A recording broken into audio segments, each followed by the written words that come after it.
So, for the listeners, no one who may not know of you, do you want to just give a bit of background about yourself? My government name is Hamza. My artist name is Medley. I'm an artist, musician, um, actor from Greater Manchester, Rochdale specifically. And yeah, I'm just a independent artist, bringing beats out, bringing out bars, whatever it is you're looking for. I might just have it for you. Hmm. So, obviously, you're a musician and an actor, very creative fields. So, how did you get into doing all of So we're gonna get into the deep stuff quite early. that? So when I was 16, my cousin actually passed away. He was like 32 years old.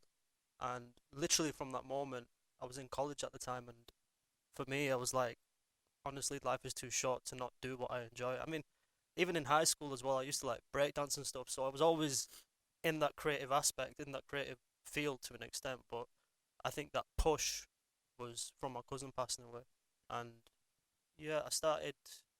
It was with acting first, actually, music. I actually got cracking onto that. Um, and mid 2019, I actually started committing to music properly. Mhm. So, how was it that you came up with the name Medley then? Like, what is that to do with? Yeah, so excuse me. So I was very close to my grandma growing up, um, and she literally lived on a street called Medley Street. And medley in itself, it means variety, and even in like my taste in music as well as the music that I release, there's always variety in it. I think if I could sing, there'd be even more variety, but can't do that just yet. But yeah, it's just building on those two things. So the variety aspect and that sentimental meaning from my grandma's house, because my grandma's house is where I had a lot of my musical upbringing, I guess, even films too. A lot Mhm. of my who I wanted to be came from that house and the time I spent there. Sure. So, it sounds like a lot of it's quite sentimental in some respects, like nostalgic. A lot of you as an artist, as a creative, has come from your past and your experiences as an individual. Yeah, 100. So yeah, it's nice to see you putting that into your craft. One thing I wanted to say about your work as well, and it's gonna make sense why I'm calling it work in a second, is because regarding your music, a lot of your tracks, I would say, are more of like an experience than maybe music. That's Bec- mad.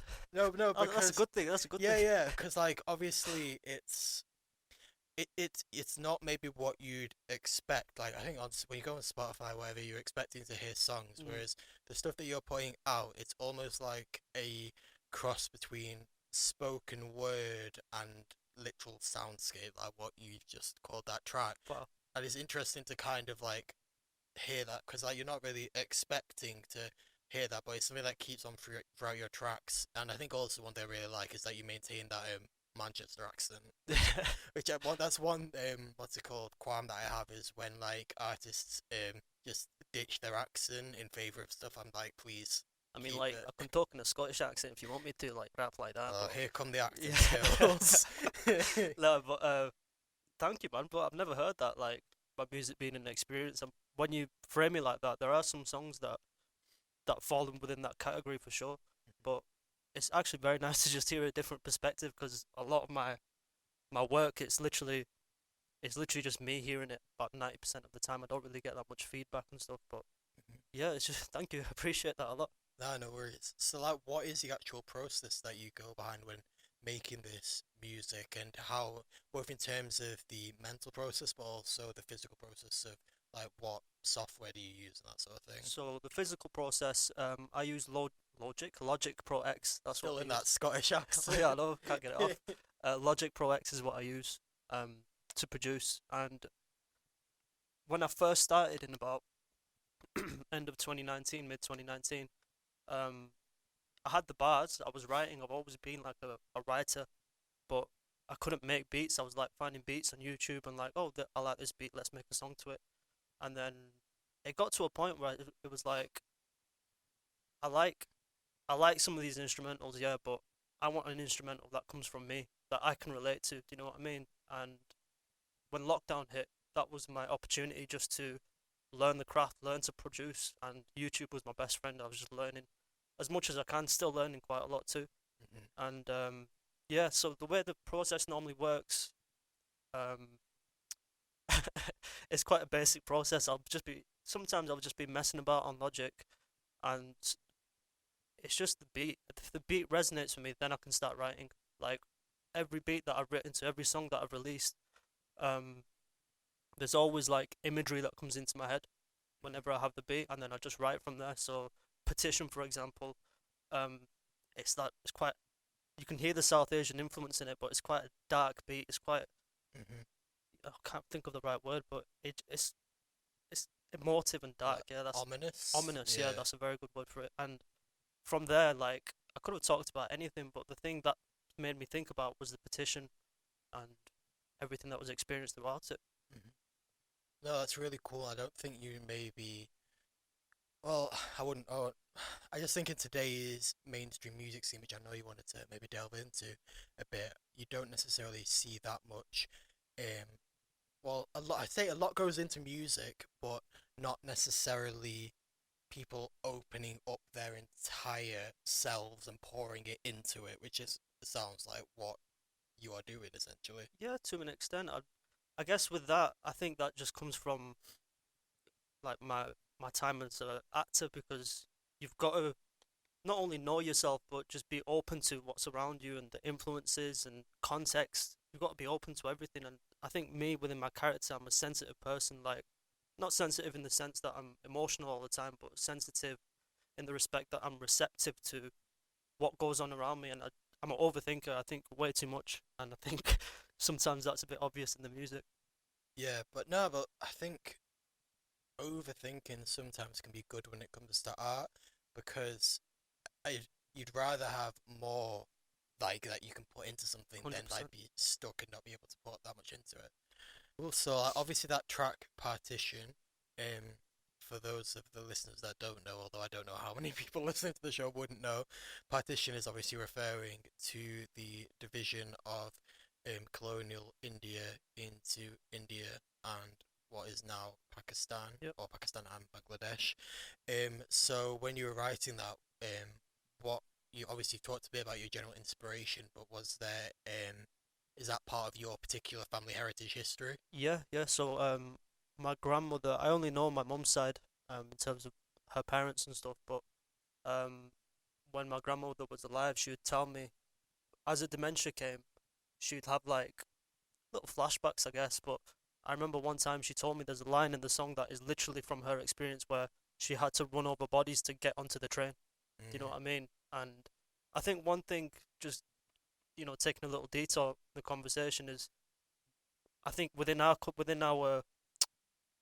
community, the South Asian community, we really don't acknowledge trauma.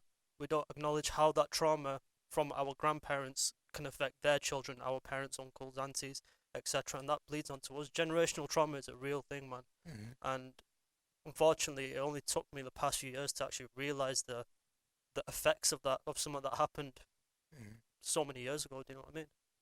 Yeah, I mean, it's a mad thought to think that, like you say, something that happened so long ago would, like, still affect people generations down. But when you think about it, it's not that mad.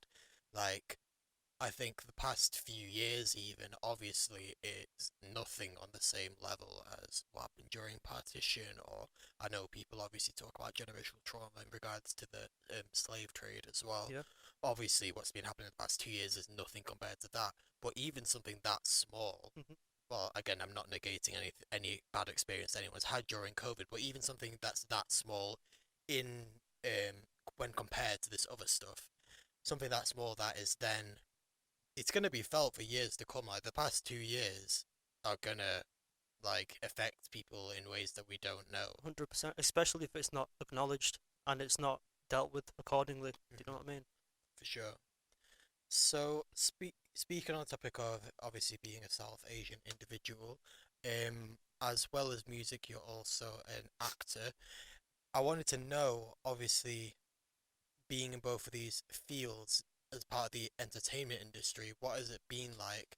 Obviously, you are a South Asian individual. That Yep. doesn't necessarily define you, but I found a lot of the time speaking to people that it has maybe held them back in certain aspects, or they haven't necessarily felt there's enough representation. So, what's your thoughts on that as a South Asian individual in the creative industry?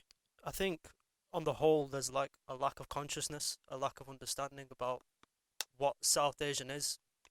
I think if we're talking specifically on the acting side of it, I've had three agents prior to the one I've had now, and there have been one or two incidents where there's been either Islamophobic or racist language used towards me, Mm. and I hadn't received any support. Is Now, that from the actual management or just during? I didn't receive my support from my management at the time, but Oh, okay, got um, you. Yeah. the essentially it was like a director and producer. But long story short, he accused me of being part of ISIS because I asked him where his source was for a particular character that he wrote. And to be honest with you, with that particular incident, I think the guy had some sort of mental issue because he just, I don't know, I don't want to be demeaning, but it just wasn't a normal experience to be dealing with it. I've been doing this since I was 16, so Mm. I generally know how to chat to producers and directors and stuff. But if we're going back to being South Asian in the creative industry, I think there's aspects where it helps, there's aspects where it hinders. But what I've found, especially since lockdown, is that there are so many more of us than I thought there was, and people make it out as if there's not enough of us. There are plenty of us, and there's plenty of room for each and every one of us because we all have something individual to give. Mm. There's a particular group I want to just show some love to called South Asian Artists. You can find them on Mm. Instagram and Twitter. Because of these guys, I have been in touch and collaborated with actors, musicians, and there's so much more than that within that group. And I think it's about time, we started realizing what we have, as a collective, everything we can bring to the table. Because you know, it is difficult to navigate any industry when there's a lack of understanding of where you come from or what your culture is and what you are willing to do and not do. Mm. For sure. So, what has it been like?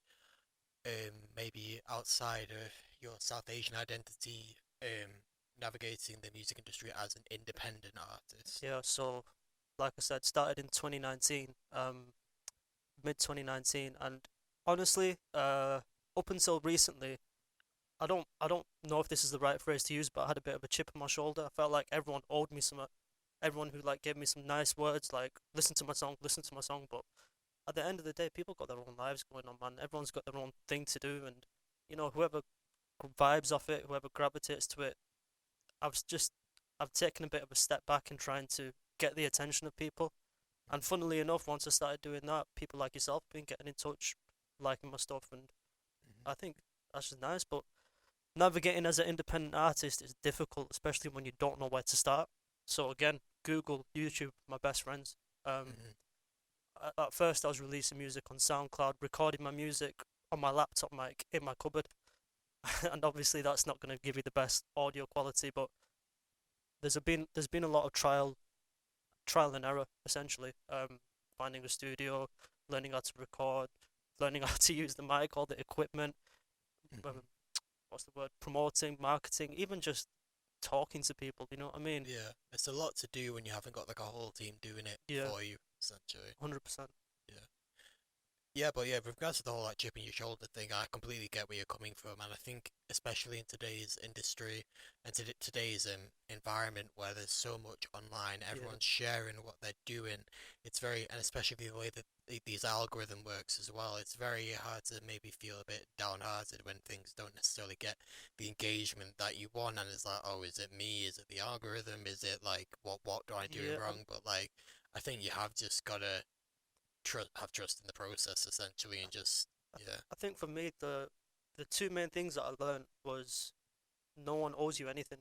Nobody owes you anything, and that's so liberating in itself because then you can just listen to what you're saying, what you enjoy, and what you want to release. And what was the other thing now? No one owes you anything, and oh, how have I forgotten that? Oh my god.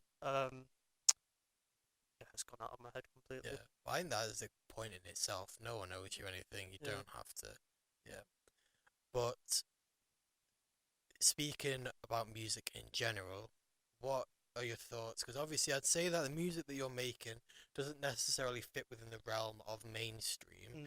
But you as an individual, do you listen to like much mainstream music? And like, what's your thoughts on the current scene at the moment?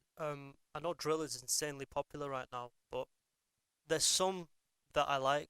But with me, my personal preference has always been an element of smoothness. So I don't know if you're Mm, familiar with Nux, but Nux. Nux, Uh, Yeah. Knucks. Are Um, they like a? it's just one guy, just one guy. Yeah, yeah, I thought But so. Yeah. I've not listened to his whole discography, but the songs I've listened to that have like that drilly kind of drum kit, I guess, on it. There's always like an element of smoothness, whether it's trumpets or saxophone or anything like that. I've always just been into anything that's smooth. Manchester group that I'm really liking at the moment is Children of Zeus. Yeah, yeah. They are game changers. King Kai, Akemi Fox, Glue 70. I'm probably missing out loads, but yeah, I actually gravitate towards more. Yeah, I'd say probably R&B than I do rap. Mhm, Surprisingly. mhm. No, no, no, it makes sense in regards to like the samples that you're using Mm, as well, for sure. So probably coming maybe towards the end of the interview now. Do you want to just let us know what are your plans for 2022 and also where can people find you on socials as well? so plans for 2022, just go with the flow, take it a day at a time. But yeah, I've got works coming up. Hopefully, if everything goes well, we may have an EP at some time during 2022. Um, hopefully as well, some more live performances in and around Manchester or wherever else anyone wants me. I'll be running down there to perform for you. And yeah, if you want to find me on socials, on Twitter and Instagram, it's Hamza Medley, HAMZAMEDLEY.